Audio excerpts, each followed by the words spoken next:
Assalamualaikum warahmatullahi wabarakatuh. Perkenalkan, nama saya Habibah dengan NIM 18721500059 dari Prodi Pendidikan Ekonomi kelas A pagi. Hari ini saya akan menyelesaikan tugas ujian akhir semester 2 mata kuliah Perekonomian Indonesia yang diajarkan Ibu dosen pengampu, yaitu Ibu Eka Putri, SPD MPDE. Materi yang akan saya bahas mengenai kasus atau fenomena ekspor impor dan dampak bagi perekonomian Indonesia.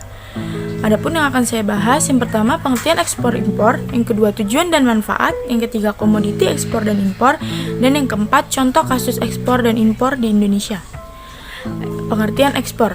Pengertian ekspor merupakan kegiatan atau aktivitas mengeluarkan produk dan barang dari dalam negeri ke luar negeri dengan mengikuti standar peraturan beserta ketentuan yang berlaku. Pengertian impor yaitu suatu aktivitas atau kegiatan memasarkan produk barang dari daerah pabean atau membeli suatu produk barang dari negara lain untuk memenuhi kebutuhan dasar dalam negeri. Komoditi, ekspor dan impor. Faktor alam yang pertama. Salah satu faktor yang mampu mempengaruhi keunggulan suatu komoditas ialah kondisi geografis pada suatu negeri. Yang kedua, faktor teknologi. Kemajuan teknologi yang digunakan akan mempengaruhi keunggulan suatu produk komoditi. Dan yang ketiga, faktor biaya produksi, yaitu harga suatu barang dipengaruhi oleh pengeluaran biaya produksi. Biaya produksi yang semakin rendah akan membuat harga suatu barang semakin murah. Lalu tujuan dan manfaat ekspor impor. Yang pertama, mengendalikan harga produk. Yang kedua, menumbuhkan industri dalam negeri. Yang ketiga, menambah devisa negara. Dan yang keempat, memperbanyak lapangan kerja. Dan tujuan dan manfaat impor yaitu yang pertama, memenuhi kebutuhan dalam negeri. Yang kedua, memperkuat posisi neraca pembayaran. Dan yang ketiga, mengurangi keluarnya devisa ke luar negeri.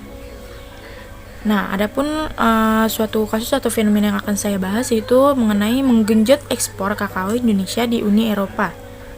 Pemerintah terus berupaya menggenjot produksi kakao nasional. Selain untuk memenuhi tingginya permintaan di dalam negeri, peningkatan produksi diperlukan untuk menangkap peluang-peluang ekspor, terutama peluang yang diberikan pasar Uni Eropa.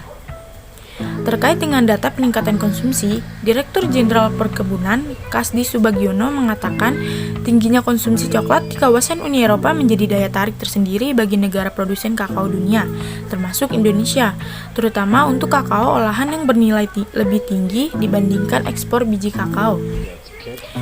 Ini bisa menjadi peluang besar bagi Indonesia. Kakao telah menjadi komoditas andalan ekspor nasional, di samping kelapa sawit dan karet, ungkap Kasdi. Untuk mengoptimalkan ekspor kakao Indonesia, Kementerian Pertanian telah melakukan beberapa upaya untuk menekan hambatan dalam meningkatkan ekspor kakao olahan Indonesia ke Uni Eropa.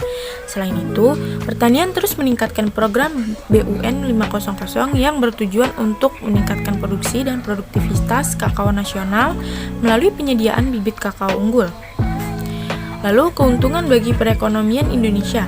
Sebagai salah satu komoditas andalan Indonesia, kakao mempunyai peran strategis dalam perekonomian Indonesia.